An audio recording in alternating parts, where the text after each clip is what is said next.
Hey there, cats and kitties. I am the Blues Man, Johnny Blues, and with this video, I'll be discussing my thoughts on episode 2 of the anime series, Scorching Ping Pong Girls. And it was actually pretty entertaining to see just how sort of socially and responsibly inept Coyote happens to be. The day before the episode's taking place, she says she was like an hour lost on her way to school. It took her an hour to find her way again, that kind of thing. And the very morning of the episode's beginning, she was a half an hour lost. Like, I don't know if she's being truthful to that effect, or she's making up stories. Maybe there's more to her character. There's definitely more going on with this girl. Whenever she gets behind that paddle to play ping pong with her opponents, she goes through, you know, the first half of the game or whatever it is, she's still kind of inept. She's still kind of klutzy. But she ends up, you know, finding reasons to really just get to the tantamount fun in the match. And then all of a sudden her demeanor shifts and she becomes more confident. She becomes more outgoing.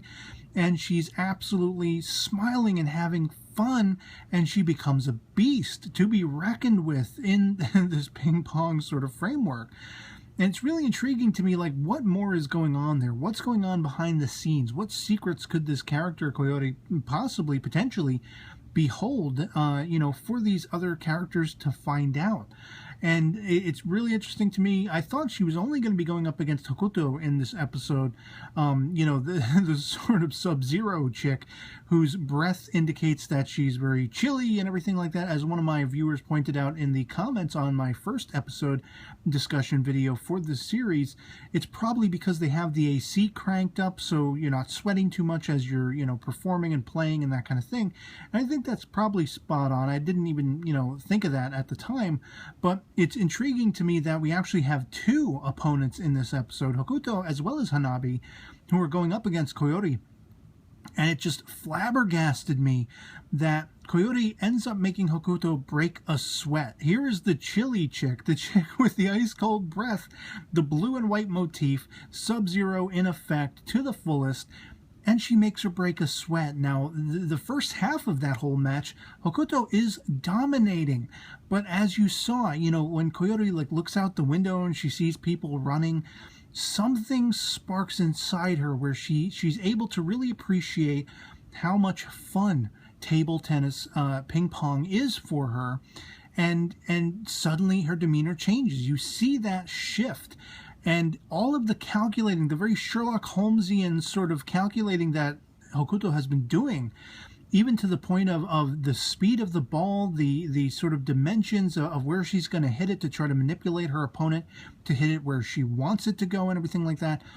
All of this becomes unraveled and Coyote dominates. It shifts over to Coyote's domination of the game to effectively winning, and it's just really intriguing to see her go through such a continental shift in her personality, in her confidence.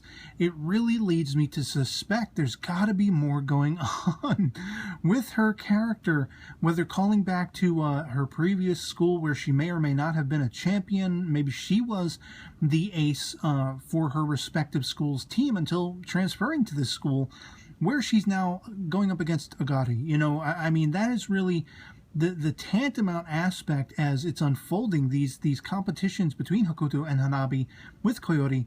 Agari is in the background watching this, and she's somewhat mesmerized, somewhat off-put by it, because she really sees the stability of her own position as the ace, as the best player among all of these girls, being in jeopardy. It's a risk, an oncoming risk for her to keep a hold of that placement. And I kind of just, in the early going, I kind of loosely have a feeling that maybe this is going to be the one, you know, player Coyote has trouble with. I think Agari, we will see that she is not so easily beaten as Hokuto and Hanabi were. Hanabi, you know, she's all about the speed. She's really racking up the fast-pacedness of this match between she and Coyote.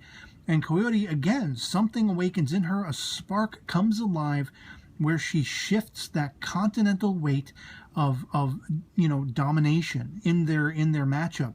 And it's just fascinating to me because she is so klutzy. She is such a nervous wreck. I mean, when all the girls are clamoring around her, calling her senpai and giving her all this attention, she's like crying. She's so nervous.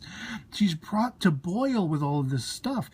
And then, of course, you see Agari, once the tides have shifted and you have Coyote besting both Hokuto and Hanabi, effectively, Agari suddenly just is dismissive. She wants nothing really to do with her. She doesn't want to be friendly with Coyote anymore because she feels like now we're adversaries. Now I have to find a way, in this case, focusing on her backhand rather than her forehand in this table tennis matchup oncoming. She feels like she's got to put her all into whatever sort of, niche she can in the way she's going to approach this ping pong battle to come to try to win out against Coyote. She's taken notes, she's observed, but at the same time, she's kind of run away. And whatever friendship or bond that could have existed between she and Coyote, I mean, it's really intriguing to me that Hokuto and Hanabi, they are pretty much, they're not sour losers in any way, shape, or form. They're hanging out with Coyote. They're buying her stuff to eat because apparently she's so sort of inept. She's so sort of absent-minded. She doesn't even think to eat before coming to school. So it's like, it's mind-boggling and baffling. They are very friendly to her. They are very warm to her.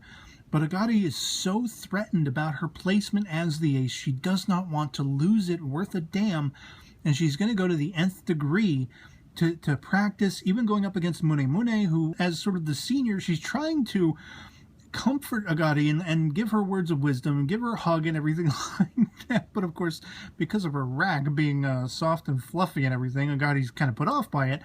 But it's just interesting to me and fascinating to me to see how threatened Agari is, and the threat that it's legitimate. Coyote really represents a kind of threat within the confines of this girls' ping pong league in this school. And it's going to be intriguing to me to see whether Agari can sort of, reflect on that and resign for herself that there's nothing else she can do other than perfect her game as much as possible and not look at it as an adversarial thing, amongst themselves. When they're going to be going into potential competitions, you can't have rivals on your own team. You can't really think of it that way. You got to think of this is all serving the purpose of the greater good for perfecting our skills so that when we go into competitions, we can be the best we can be. And so, like, for that, it's going to be highly hilarious and intriguing to see if Agari can resign that for herself by the next episode. By the time we end this one, we see she's gone up bold-facedly to Coyote and said, play me. I want to get this over with. And so, damn. You know what I'm saying? Like, I can't wait to see how exactly this is going to shape up in this oncoming matchup between Agari and Coyote. And it just blew my mind how easily, after she has that continental shift, she's able to really turn the tables on Hokuto and Hanabi respectively, much as she did Musume. And what is up with this girl? What more is going on with this chick? I want to know.